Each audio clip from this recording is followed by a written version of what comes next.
Well, Indianapolis Motor Speedway never disappoints, and that was certainly the case yet again on Sunday for the Brickyard 400. Bubba Wallace at the end of it all, winning for the very first time in his career here in Indy, the first African-American driver to ever win a major race here at the Speedway.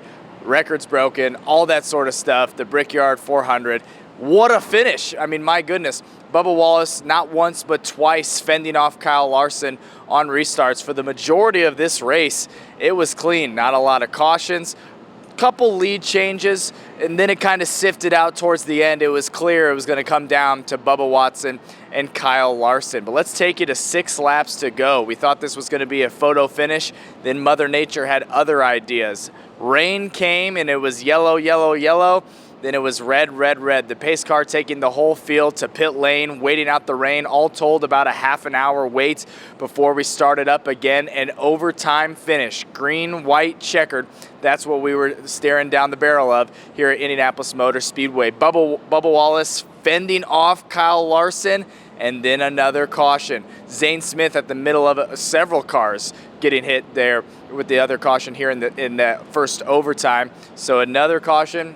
Second overtime, just what you want. A great finish for the Brickyard 400. We start up again, and Bubba Wallace, low on fuel. His pit crew was telling him, save like you've never saved in your life before. If we went to a third overtime, Bubba Wallace would have had to pit, and who knows what would have happened. But he fends off Kyle Larson, gets it done, wins the Brickyard 400. What a finish, what a race. We had the chance to catch up with both Wallace and Larson after the race. Looks like you cruise home and let's go ahead and rain it. Let's do 2 restarts. What's your mindset going through all then, realizing, like you said, this thing was truly earned? Yeah, so like sitting on pit road during the rain delay, you got the official standing there, and you're trying to read his body language, and I can't really see what like the weather's doing, and then I see like media members start walking on pit road, so I'm like, all right, what's happening? I will say, during that whole time, I said, I do not want to win this race that way. I want to go out and earn it. But if they did happen to call it, I'd have been totally fine with that. I told myself, let's stay ready for when we do go back racing. And we did, and we're able to capitalize, not once but twice. And, man, it was such a cool moment. You know, we've been fighting hard for this for the last 3 years, and to finally win before the playoffs start, lock ourselves in. You know, this is something we've never done. I've never been a part of, and I can say that I've done it now. So just can't thank everybody enough on this team, the 23 team. It was a flawless weekend, and I'm just lucky enough to hold the steering wheel. In the greatest product placement ever, you're on pit lane there, the rain delay. Supposed to be hydrated, and I saw you ask for a Coca-Cola. Yeah. And you had a nice Coke. How did that inspire you to come through? Yeah, I needed a little pick-me-up. That was a nice, refreshing moment, and so I appreciate that.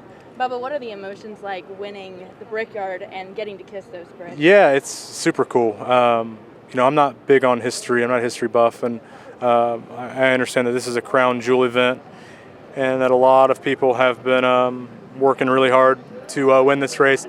Not only the drivers, but pit crew members, crew chiefs, crew members. You know, my gas man said 20 years he's been trying to win this thing. And I had a lot of first-timers today. That was Charles's first Cup win. So to do it here at Indy, just it brings me joy to see them have success, you know. And I'm just lucky. So definitely blessed, and definitely don't take it for granted. I know it's been like 100 races since you got in the win, but where does this one rank in your career? I didn't need to know that stat. Sorry, NASCAR tweeted it. Damn. Brutal out here. Sorry. This one ranks, man, I don't know. This one may be the top.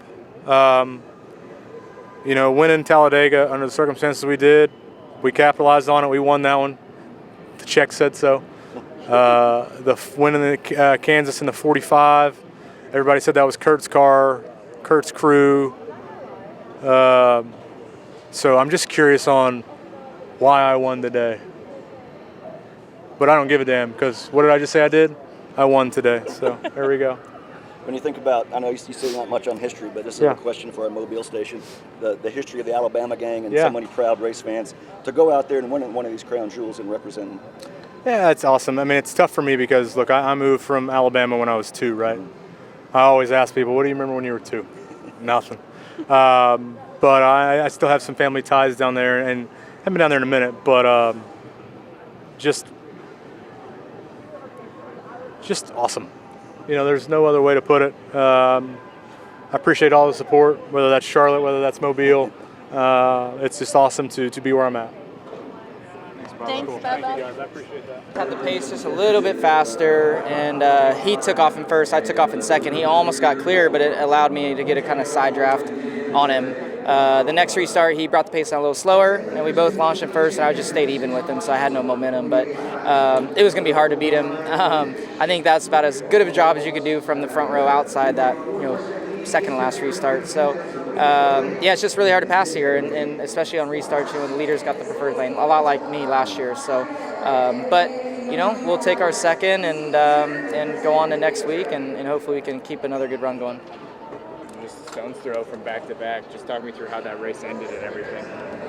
Yeah, I mean, I don't know. I mean, maybe I would like the rain not to come, just to see if I could have closed in on him. It sounded like his balance was kind of fading at that point. Maybe I would have, probably not even had a shot. But knowing that I finished second now with the restarts, I would like to have seen it play out. But he did a really good job, and so did their team. Their team did a great job, really. They put them in position on the track with good track position, getting the lead with I think 2 tires and stuff under green and all that. So I thought we played our race out as good as we could and just came up one spot short. So Bubba Wallace of 2311 Racing gets it done. Man, he was exhausted after this one. It was hot. It was humid. I was drenched in sweat. I think everybody was who was watching the Brickyard 400, but every fan that was here was treated to quite the race. A couple miscellaneous items here. Chase Briscoe, the Hoosier native, started on the pole. Thought he might have as good a chance as anyone to get this done. Throughout the race, just kind of fell back. He was in the top 10 towards the end of the race, but after that first overtime, had to pit, ended up finishing 18th. A regrettable day for the Indiana kid. Denny Hamlin, his teammate, wrecking in the last qualifying run on Saturday ahead of the Brickyard 400, started at the back of the field, 39th, finished 3rd in a backup car. What a run, what a race for Denny Hamlin. But it's all about Bubba Wallace getting it done here in Indy, your Brickyard 400 champ. And now we push ahead to the rest of the season for NASCAR. All sorts of fun here at Indianapolis Motor Speedway. Be sure to keep it locked on 13 on air and, of course, right here on WTHR+. For now, here at IMS, I'm Dominic Miranda, 13 Sports.